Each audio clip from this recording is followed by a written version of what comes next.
सब कुछ बदल जाएगा। See everything is ready, health and wellbeing, opportunity, चीजें परिवर्तित होकर फिर भी आपके सामने वैसे ही हैं। जैसे शरीर बदलता है, ऋतुएं बदलती हैं, उसी तरह से समय पर विचार और वह जो अवसर होता है वह भी एक नया स्वरूप ग्रहण कर लेता है। आपको भी उसको उसी तरह से स्वीकार कर लेने की जरूरत है। और जो लोग 60 वर्ष की उम्र में उसके अनुसार ऊनी कपड़े पहनते हैं उनको ठंड नहीं लगती है, दीर्घायु होते हैं। जो 25 वर्ष में 25 वर्ष के अनुसार पहनते हैं उनकी जिंदगी वैसे ही चलती है। समय आ गया है, फिर से इसको लीजिए, दोहराइए और इस अपॉर्चुनिटी के इस नए स्वरूप के साथ चलिए।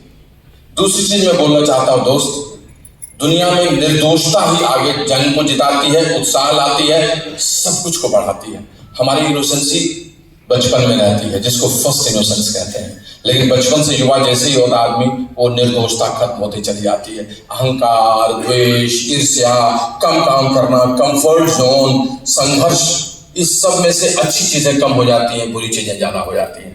I am just thinking that एक बार फिर से let us create second innocence. दूसरी बार फिर से हम लोग एक साथ निर्दोष हो जाएं और फिर से काम करने के लिए लगे, तहलका मचा देंगे। जैसा ओम प्रकाश जी ने कहा, इतने लोग होंगे कि बाहर में इतने लोग खड़े रहेंगे।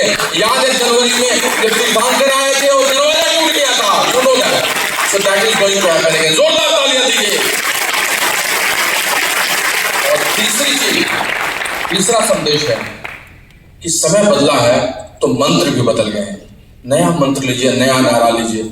What I am perceived thinking में बहुत गुण रहा था, मैं अब नए मंत्र को लेना चाहता हूं। हम लोग पहले बिजनेस प्लान अपॉर्चुनिटी दिखाते थे तो ऊपर में मनी, टाइम, सिक्योरिटी और इस तरह से लेके चलते थे। चीजें बदल गई हैं, अब नया मंत्र लीजिए उसी को बदलकर। And these three things must be fitness, finance and freedom.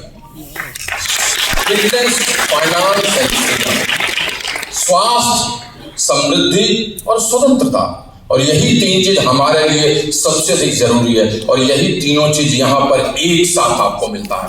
दोस्त, छोड़ो कल की बातें, कल की बात पुरानी, नए दौर में मिलकर हम लिखेंगे नई कहानी। हम God bless and start with a new show. Thank you.